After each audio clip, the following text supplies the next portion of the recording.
대학생, 면접 이후 취업 결과를 기다리는 그런 구직자들, 또 몸이 아파서 수술을 기다려야 하는 환우들, 수술 이후에 경과를 두고 봅시다 라고 하는 의사의 말을 듣는 환우들의 마음은 두렵기도 하고 걱정이 앞서기도 합니다. 기다림이라고 하는 것은 우리를 설레게 할 때도 있고, 때로는 그 기다림이 너무나 고통스럽고 힘들 때도 있습니다. 우리는 지금 대림절이라고 하는 기간을 보내고 있습니다. 대림절은 어떤 기간입니까? 예수님께서 이 땅에 오심을 기억하고 기념하는 기간이면서도 다시 오실 예수님을 기다리는 그런 시간이기도 합니다. 우리에게 이 대림절을 통해서 하나님께서 주시는 은혜를 다시 한번 정리해보며 대림절 기간 동안 회복해야 할 우리의 신앙, 예수님 오심을 기뻐하며 다시 오실 예수님을 기다리는 우리의 신앙을 한번 점검해보고자 합니다.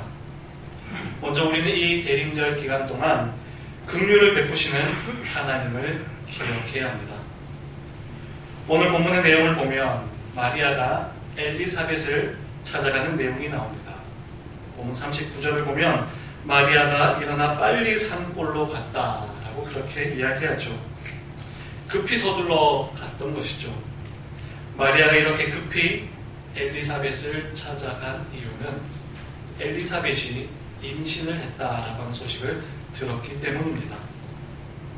남편 사가랴는 아비야 반열의 제사장이었고 엘리사벳은 아론의 자손이었습니다.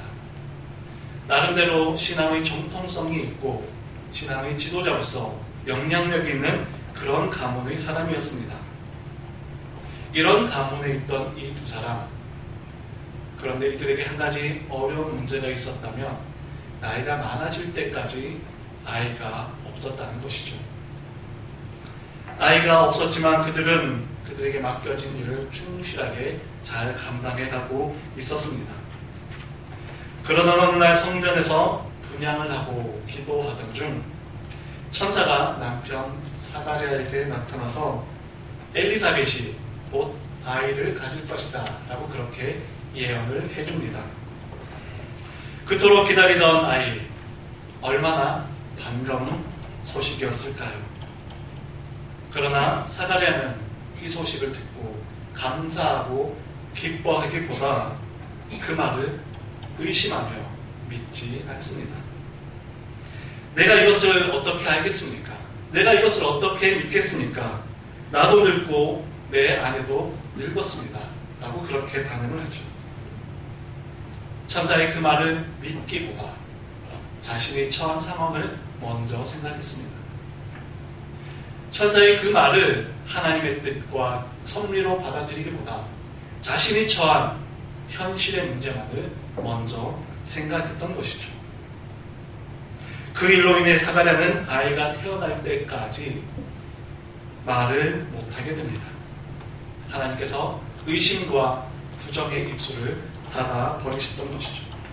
의심하고 믿지 못하는 그런 모습이 아니라 이제 하나님께서 어떻게 행하실지를 두고 보라라고 하는 의미가 담겨져 있었습니다. 이 일이 있은 후 얼마 후 엘리사벳은 실제 임신을 하게 됩니다.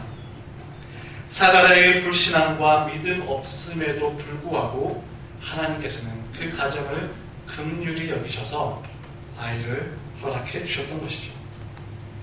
우리는 사가랴의 이런 모습을 보면서 우리의 삶을 돌아보아야 할 것입니다. 하나님의 뜻과 계획을, 하나님의 그 섭리를 나의 현실적인 상황에 가두어 버리지는 않는가? 사가랴는 가브리엘 천사가 전한 하나님의 말씀을 듣고도 기뻐하고 감사하기보다 자신의 현실적인 상황만 직시합니다. 내가 이렇게 나이가 많고 나의 아내도 이렇게 나이가 많아졌는데 어떻게 아이를 낳을 수 있단 말인가? 하나님에 대한 믿음보다 자신의 현실만 바라보았던 그런 모습이었던 것이죠. 물론 우리도 살아가면서 허황된 꿈이나 너무 이상적인 것을 생각하기보다 내가 처한 현실을 냉정하게 분석하고 인지할 수 있어야 할 것입니다. 그런데 그러한 현실에 대한 인식이 하나님에 대한 믿음마저 가려버린다면 그것은 분명 불신앙이 될 수 있음을 우리는 기억해야 합니다.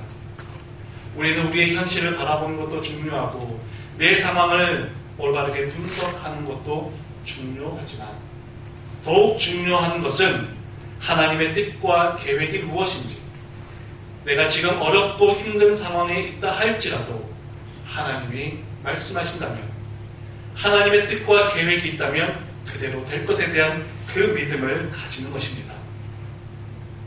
사실 성경을 보면 이 비슷한 사건들이 꽤 많이 나와 있죠. 아브라함과 사라가 그랬습니다. 두 사람 다 나이가 많아 아이를 낳을 수 없었죠. 그러나 하나님께서는 그들에게 아이를 허락해 주겠다 약속하셨습니다.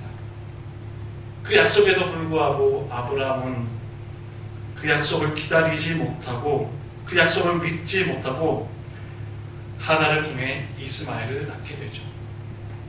그 약속에 대해 사라 역시 피식 웃기도 합니다.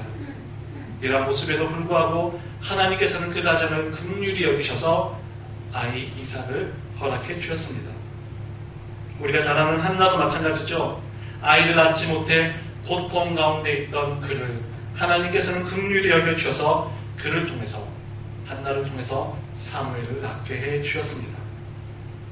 이러한 구약의 사건들, 이러한 사건을 과연 아비야 가녀의 제사장이었던 사가랴, 아론의 가문이었던 엘리사벳이 알지 못했을 리는 없었을 것입니다.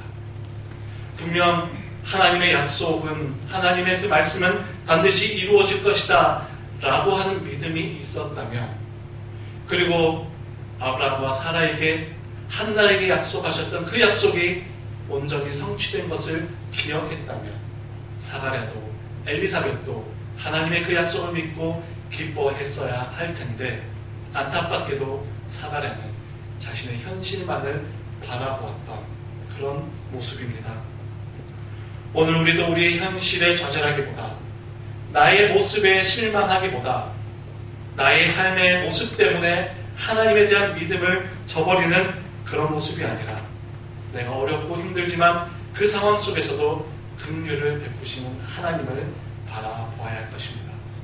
내가 힘들고 어렵지만 하나님께서 나에게 은혜 베풀어 주시고 긍휼히 여겨주신다면 내 현실을 뛰어넘는 놀라운 하나님의 역사가 이루어질 것을 믿는 그런 믿음으로 살아가시는 여러분 되시기를 간절히 축복합니다. 아멘. 두 번째 우리의 모습은 기쁨의 삶이 되어야 할 것입니다. 엘리사벳의 임신 소식을 들은 마리아는 놀랍기도 하고 기쁘기도 해서 얼른 엘리사벳을 향해 달려갑니다. 이렇게 마리아가 엘리사벳을 찾아갔을 때에 오늘 성경 본문을 보면 엘리사벳의 태중에 있던 아기가 마리아의 방문, 마리아의 그 방문을 기뻐하며 뛰어놀았다라고 그렇게 기록합니다.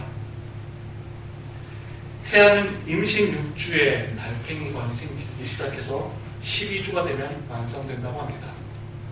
그리고 약 20주 정도가 되면 청력의 기능이 생겨나고 5달 정도가 되면 부모의 소리를 들을 수 있다고 합니다.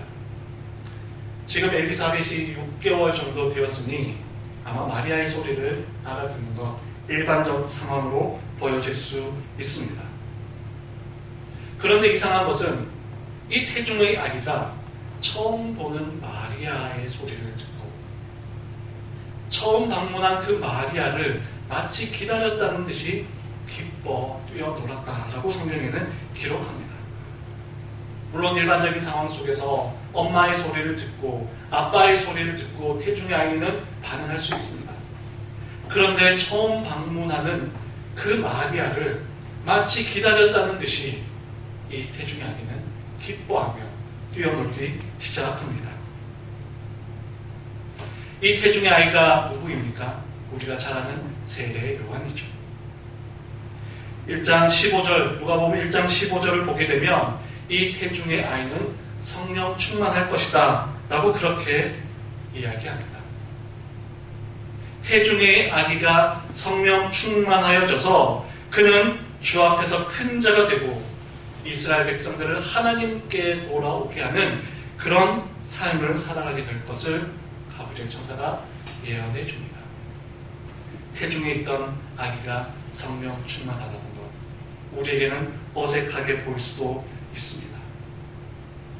일반적인 상황 속에서 그 아이가 청력의 기능이 생겨난 것까지는 이해할 수 있지만 이 아이의 뛰어놀고 기뻐하는 모습은 성경에서는 그 아이가 건강하다라고 말하지 않고 그 아이가 성령 충만하다라고 표현하고 있죠.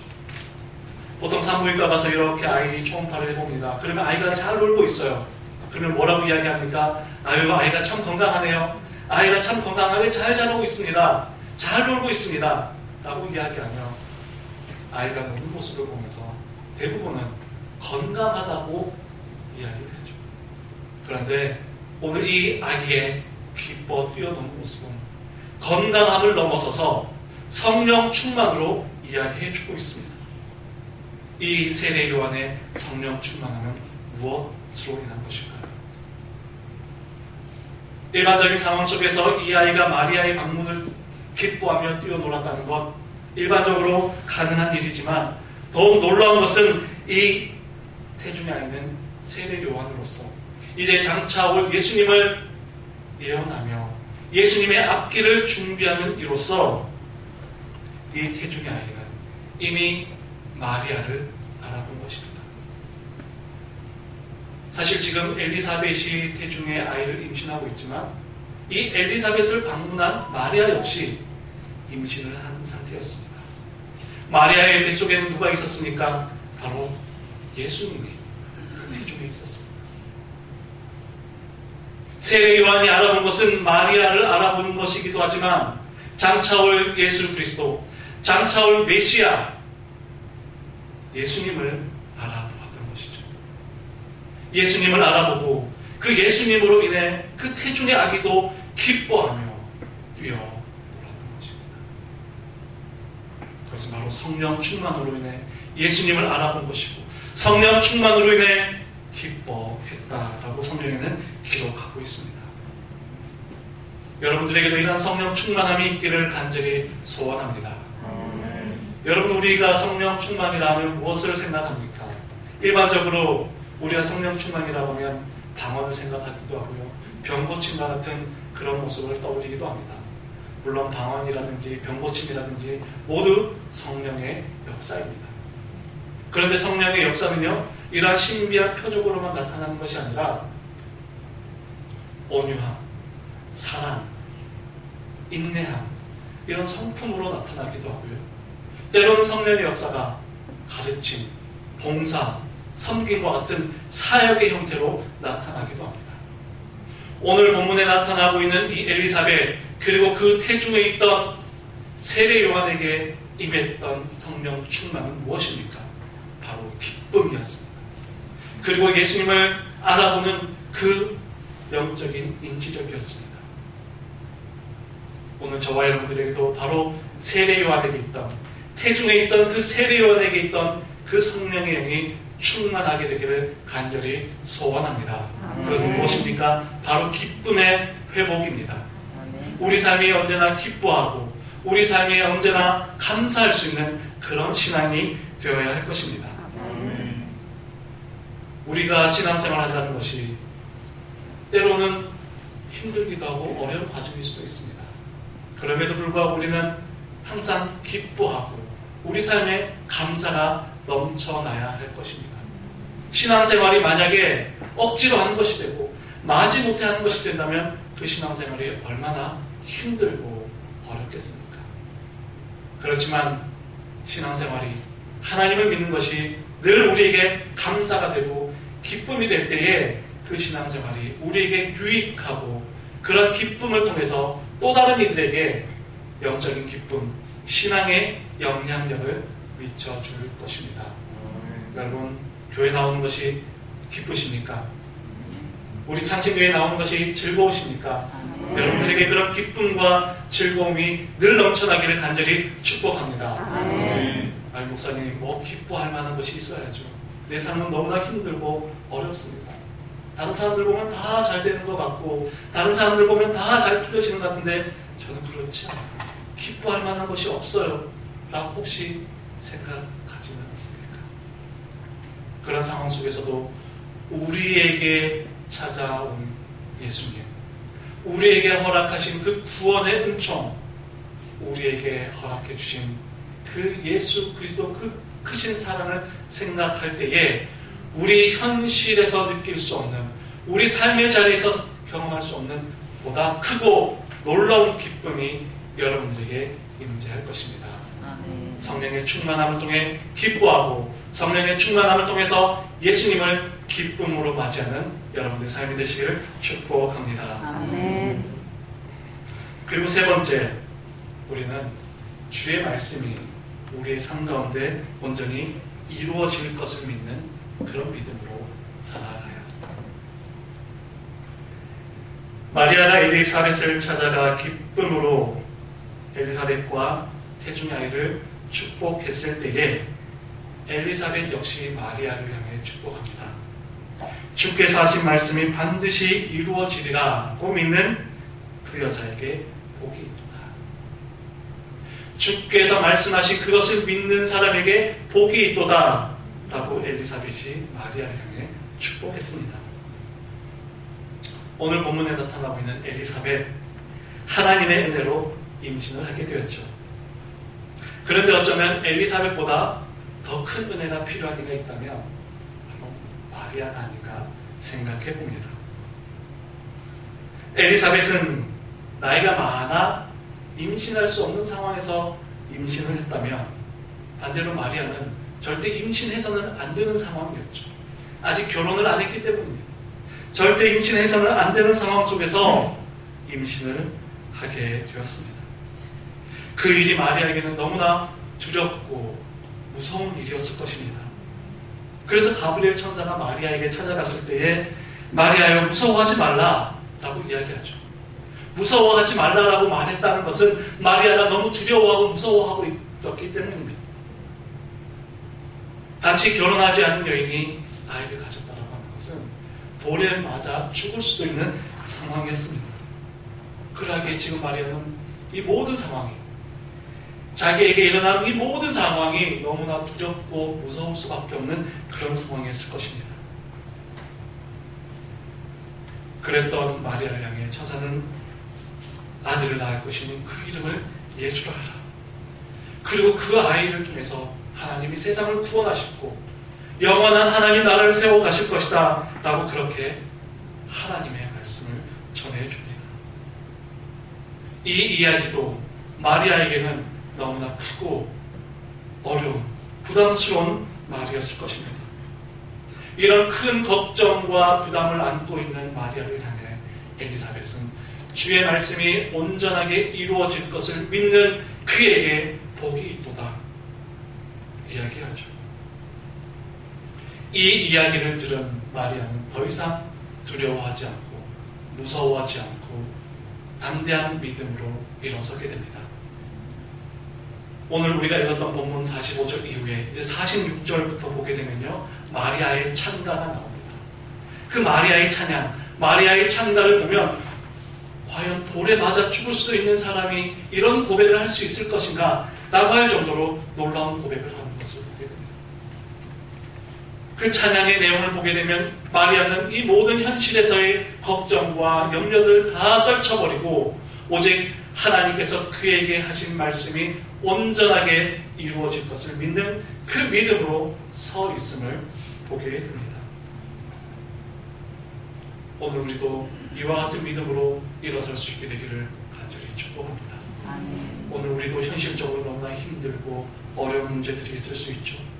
마리아가 가졌던 그런 두려움과 무서움이 있을 수도 있습니다. 때로는 내가 해야 할 여러 가지 어려운 일들로 인해서 큰 부담을 안고 있을 수도 있습니다.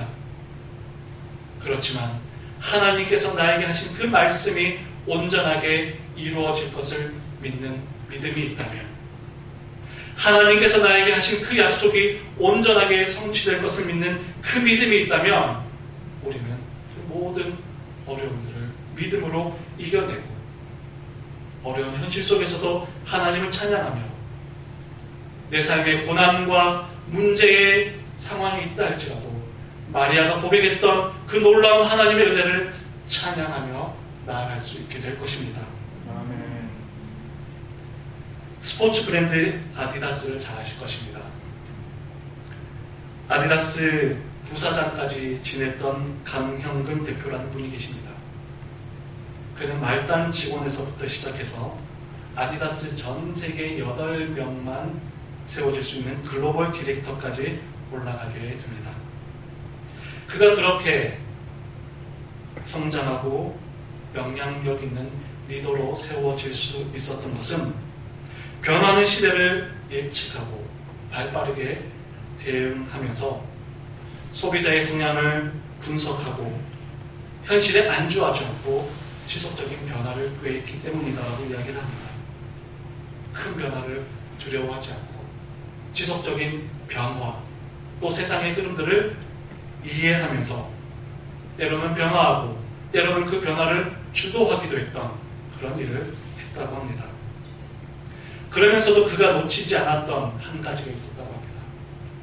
발빠르게 변화하는 이 시대 상황 속에서도 지금 이렇게 세상의 많은 흐름들, 여러 가지 많은 변화의 연속 속에서도 10년이 지나도 변하지 않을 그것은 무엇인가를 고민했다고 합니다.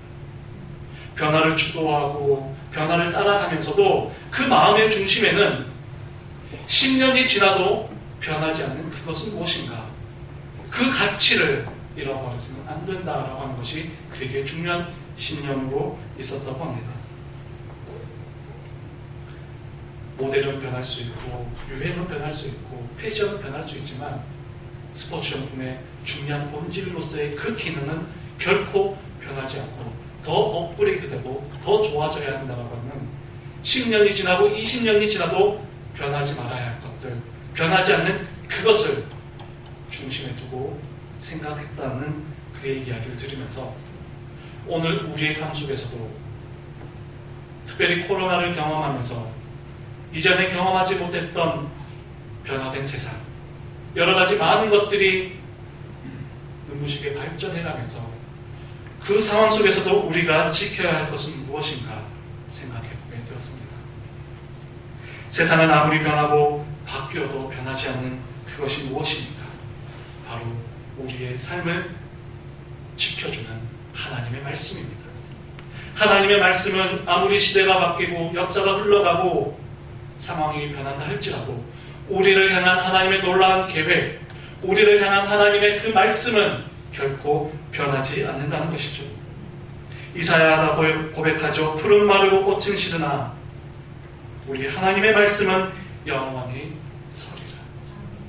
화려했던 꽃도 시들 수 있고 무성했던 풀들도 마를 수 있지만 그러나 하나님의 말씀은 영원하리라. 그 영원하신 하나님의 말씀이 저와 여러분들을 지켜주실 것입니다. 그 영원한 하나님의 말씀이 우리 창신교회를 굳게 세워 가실 것입니다. 아멘. 레리 허카도라는 신학자가 쓴 도대체 왜 처음 3세기 동안 그들은 기독교인이 되었는가라는 책이 있습니다. 도대체 왜 처음 3세기 동안 그들은 기독교인이 되었는가?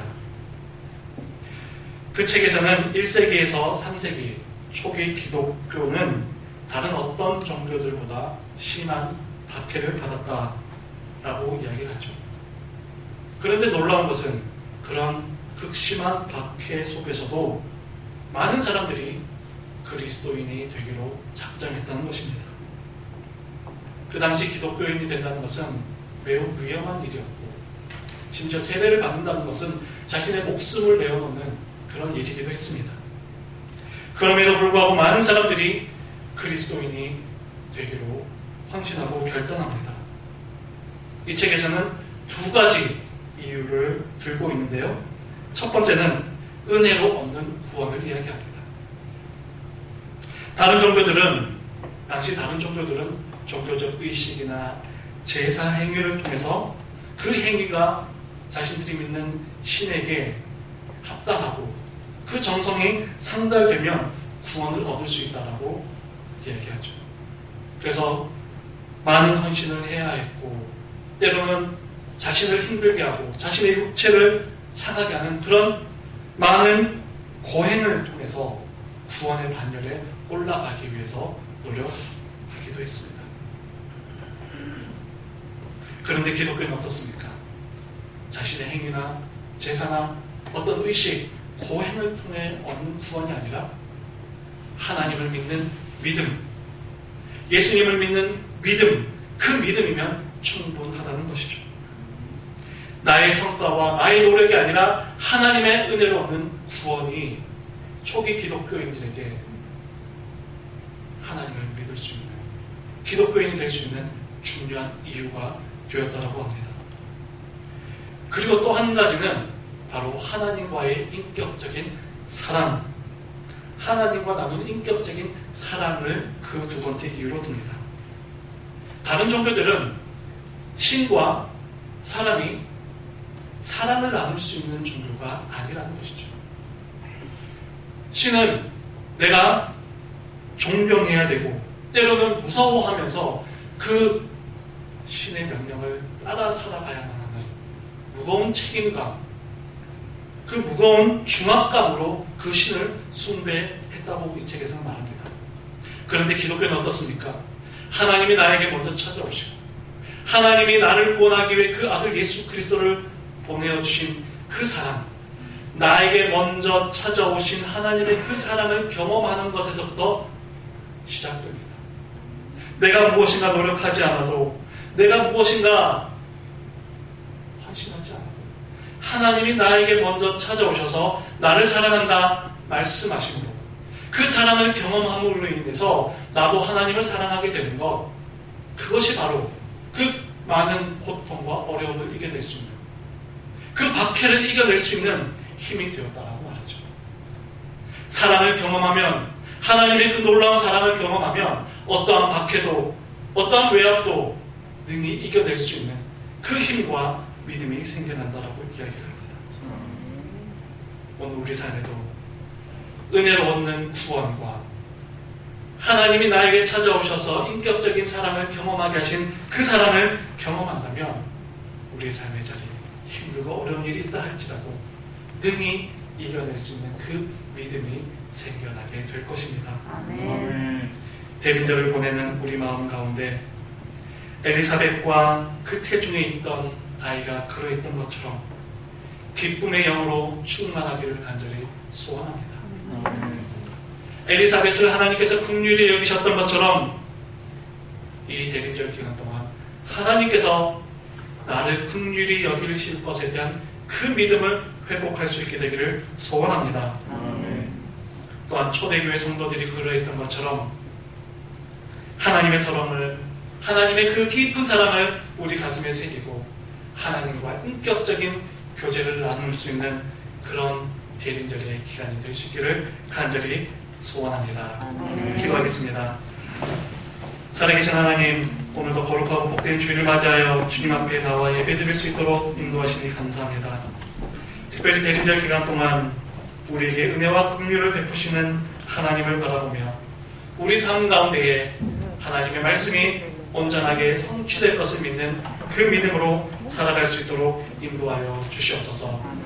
우리에게 주신 구원의 은혜, 우리에게 다가오신 하나님의 그 큰 사랑을 생각하며 날마다 기뻐하는 우리 삶이 될 수 있도록 인도하여 주시고, 특별히 우리 창신교회가 기쁨과 감사함으로 넘쳐나는 그런 아름다운 공동체가 될 수 있도록 인도하여 주시옵소서.